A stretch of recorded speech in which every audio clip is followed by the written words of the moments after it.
সাবেক এমপি, সাবেক মন্ত্রী, বিএনপি জাতীয় স্থায়ী কমিটির সদস্য বেগম সেলিমা আপা, জাতীয়তাবাদী মহিলা দলের সাধারণ সম্পাদক সুলতান আহমেদ, ছাড়াও মহিলা দলের গুরুত্বপূর্ণ নেতৃবৃন্দ হেলেন জেরিন খান, উত্তর দক্ষিণের সকল মহিলা নেত্রীকে আমি আন্তরিক ধন্যবাদ জানাচ্ছি। একটা অন্যায়ের প্রতিবাদের জন্য আপনারা এখানে এসে উপস্থিত হয়েছেন। আমি মহিলা দলের নেতৃবৃন্দকে অনুরোধ করব কয়েক মিনিটের জন্য একটু চুপ থাকার জন্য, প্লিজ। এখন ছবি টবি তুলে না। বন্ধুরা, শফিক সাহেব বলছেন যে ফেসবুকের তার আইডি এটা হ্যাক হয়েছে। তো এই অল্প সময়ের জন্য এটা হ্যাক হয়ে গেল। যখন এটার তীব্র প্রতিক্রিয়া সারা দেশে শুরু হলো,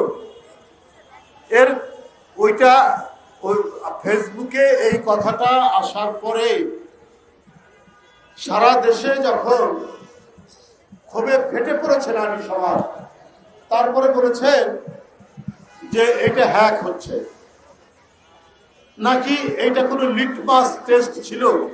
এই কথাটা বলে লিটমাস পেপারটা লাল হয় না নীল হয় এটা পরীক্ষা করলেন। এই নিয়ে জনমনে প্রশ্ন দেখা দিয়েছে। আজকে নারী সমাজ কেন ক্ষোভে ফেটে পড়েছে? যে কথাটি আপনার ভেরিফাইড, এটা একজনের নামে নানা ফেক ভুয়া ফেসবুক অ্যাকাউন্ট অনেক খুলে, কিন্তু যেটা ভেরিফাইড সেইটা হ্যাক হয়ে গেল আবার অল্প সময়ের জন্য। এটা তো খুব রহস্যজনক, খুবই রহস্যজনক। আপনি একটি দলের প্রধান, অন্যান্য রাজনৈতিক আমাদের অনেক সমালোচনা থাকতে পারে, আপনাদের রাজনৈতিক কর্মসূচি কার্যক্রমের ব্যাপারে আমাদের নানা বিরূপ মন্তব্য থাকতে পারে, সমালোচনাও থাকতে পারে, কিন্তু যখন একটা কমিউনিটি, মানব সমাজের অর্ধেক অংশকে আপনারা বিকৃতভাবে উপস্থাপন করবেন, তখন তো কেউ বসে থাকবে না। এই নারীর ভোটাধিকার, এই নারীর সমমর্যাদা, এই নারীর ক্ষমতায়ন, এই নারী পুরুষের সমান, আজকে বিজ্ঞান, আজকে সাহিত্য, আজকে দেশ পরিচালনা, আজকে রাষ্ট্রনায়ক, প্রত্যেকটি ক্ষেত্রে নারী সমান দক্ষতা দেখাচ্ছে।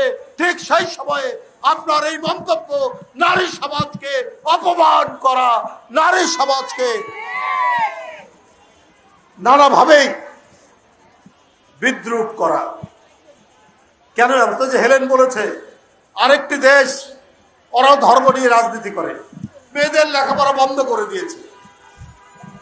আপনারা এখন বড় বড় কথা বলছেন ভোটের জন্য। আপনাদের অন্যান্য জায়গার আচরণ দেখে তো মনে হয় আপনারা নারীদের প্রতি কি আচরণ করবেন এটা এখনই কি বোঝা যায়।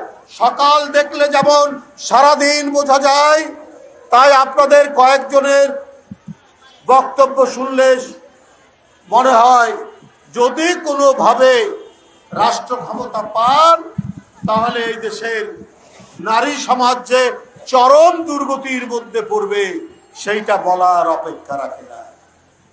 কোনো কোনো জায়গায় এই ধর্মীয় রাজনীতির আমরা যে জঘন্য রূপ, বিকৃত রূপ দেখেছি।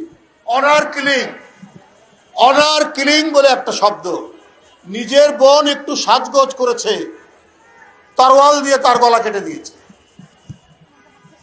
এই ঘটনা ঘটেছে এই উগ্রবাদীদের দ্বারা।